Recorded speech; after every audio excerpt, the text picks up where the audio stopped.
Yeah, so the kit arrived and I got a voltmeter, so you can look at your volts. I've got a Suron throttle, or Suron style. The funny thing was, I just bought one of these. So that was 35 quid. I could have avoided, but I didn't know the kit came with this. And for the far drive, you get a 1, 2, 3 switch instead of your standard 5. Right, so that's something to ponder. This is my screen that I bought. This is your cheapest normal screen for far driver. This is your go-to. This is your stock. So then obviously switch, throttle, ignition. I'm like, okay, now can we disconnect that or something to make it work? And then these connectors are they're patterned, so you can't fucking put them in any other way. Do you know what I mean? Which is good. So you see all these fucking wires, you start tripping balls, right? And fair enough, but the trick to the e-bikes, guys, the rear hubs and the mid drives, is that the wires usually always match. So here we go, you know, black battery, red battery, black wire, red wire. Then your hub, right? It's always blue, green, and yellow. So a lot of it's idiot proof, which is great because that helps me a lot. But if I've got to wire 1, 2, 3, 4, 5, it might not even be that bad. But I got a wire. I don't know if this is even fucking Bluetooth. It might do it via Bluetooth, but I don't think it will. See, we've got 2 of them, but we've got no separator coming off them, so I couldn't jump them. You know what I mean? I know what I mean, but I don't know if you do. I think that's why you're getting the little metal prongs with it, because you're going to have to insert into this. So I think for speedometer, some other stuff, you're going to have to just say, which fucking 6 holes does this shit go in? And that's it. And then you wire it through there and you're in. And then it should turn on, not explode until you're to death, which is great, right? I saw yesterday a guy in a Bafang on a 52 volt Bafang pushing 90 amps, and he was using a Flipski controller, and he was absolutely fucking flying, but he was pushing 90 amps, right? And so, and they said, I want to go faster, I want to get a 72 volt battery. But you could tell how the power was laying into the bike. The power was giving him more control. Obviously, you know, that amount of power, you're going to put it on a hardtail with stock front suspension. Kiss your ass goodbye, man. You know, you're going to need at least dual suspension and then steadily get used to it. So that's why I'm saying, like, if I get a battery, I asked, like, this guy that's got 10 years experience, I said, you know, in theory, can I buy a 72 volt battery that pushes 60 amps to 90 amps, get it out of the way and buy the big bastard, right, for 500 quid? That's about how much it's going to cost. I said, but then run 60 volt, 60 amps peak max. He says, yeah, ish. So you're still going to be running 72 volts, but you're just going to be toning it down to emulate it. And so this particular far driver, it's got to be done by the phone. That's got a built-in Bluetooth signal. You know what I mean? So you got to have if you're going to get these far drives, you have a fucking phone. And the default application that comes with it is a bag of shit. So some guy hacked the fuck out of it. Good lad. And it's called Worthless App. And that's on the App Store. And obviously it's a jab at far driver. And what these fucking knobheads were doing, on your phone you got an APK file. Basically they were being really fucking nosy cunts and harvesting your data to use your controller. Yeah, the fucking world we live in, guys. Not only do we have to buy a product off you. Yeah, anyway, it's a shit app, if you're wondering. But there's a workaround, so that's great. So I don't know. You know, my next logical step in this game is to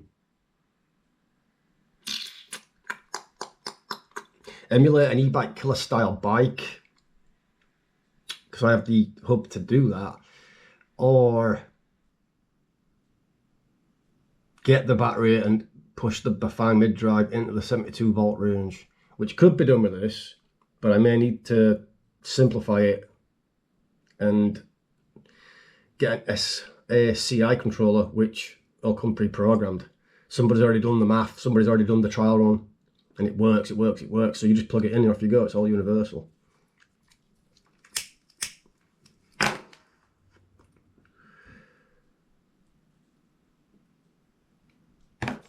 Now, I do know that when you self-learn these fuckers, you've got to hold the back end up and throttle on, and you've got to hold it for quite a while. I'm not talking like a minute, but it's way longer. And I said, like, look, if I've got my battery there and I've got a wheel stand here, right? I put the fucking motor in there and it's secure. It literally cannot come out of the fucking hub, but it'll spin like a bastard. You can start programming stuff. Like, for example, I don't know actually. You see the battery level thing? Apparently that doesn't always work first time, and you've got to apply another wire. But if you're sat here, and I get like you can get like a false battery kind of thing, like, and it'll literally do all this, whatever it's registered to do, but you could just lower the volts and all this shit, and amps. And you're going to be playing with safe voltages and things like this, so you can play around, get a wire wrong, and you're not going to pop it, you know what I mean? In theory. So I'm sure there's many people that, when you learn this stuff, you're going to break stuff, you know what I mean? There's no way around it. And then again, you might not break a fucking thing. So,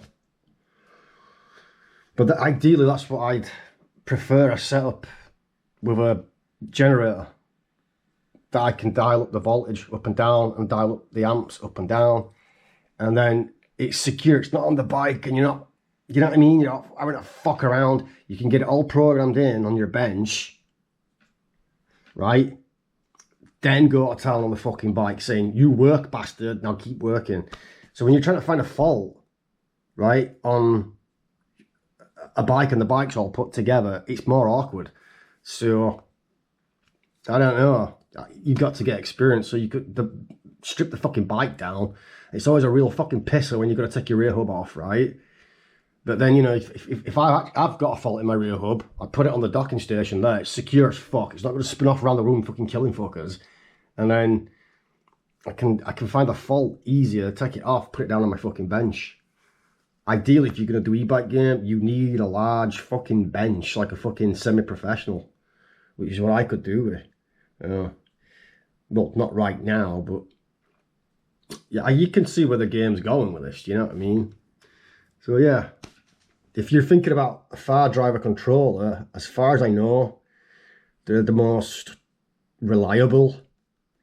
Now, the e-bike guy said, and he's from Florida, like, there was posts on the page, and I clicked straight away. I went, it's these Savtion type controllers. Let me just get this up. These types. And there's different types, right?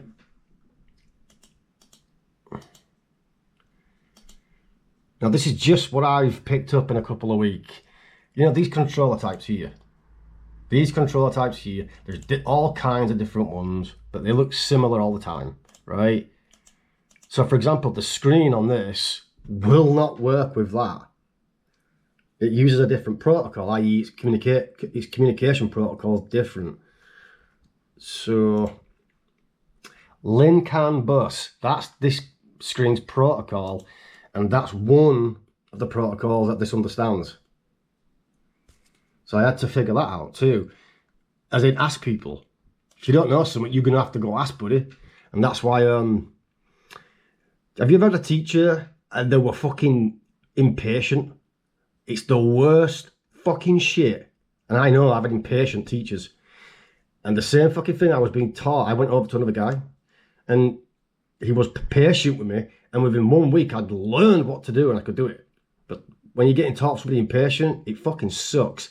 And it happens a lot online as well. You ask a question and all the weird little demon bots are laughing. It's like, what fucking version of Mandela reality have we gone to? Where there's just, you're trying to learn stuff. Lol, dickhead. You know what I mean? Like, what the fuck, dude? Weird ass bots everywhere. So yeah, today I could, hopefully if Humps is coming out to play, I can fit my 42, the fang's all fitted and it needs the DR doing so that the chain don't drop.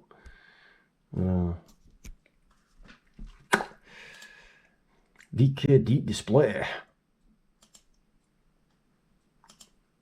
So that'd be ideal for me now, like a bench. Do you know what I mean?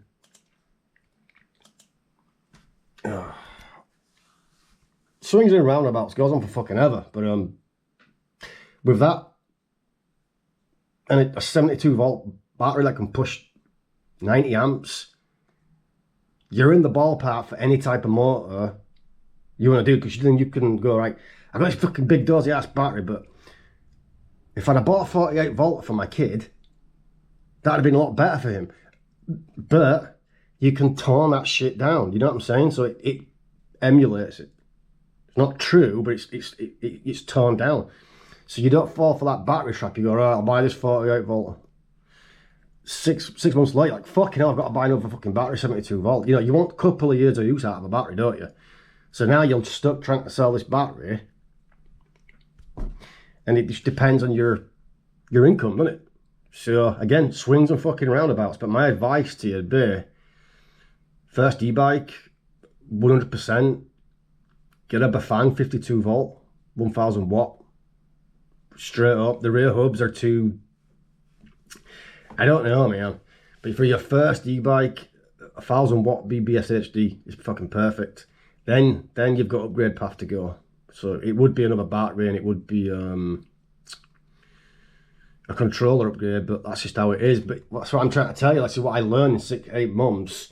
If you jump to the higher power straight away, it'll cost a bit more, but you don't have to buy 3 times. You can just buy once and tone it fucking down. So that's the only wisdom I got, really. Which ain't much. Yeah. Let's see if we can get a fucking ride going today, man.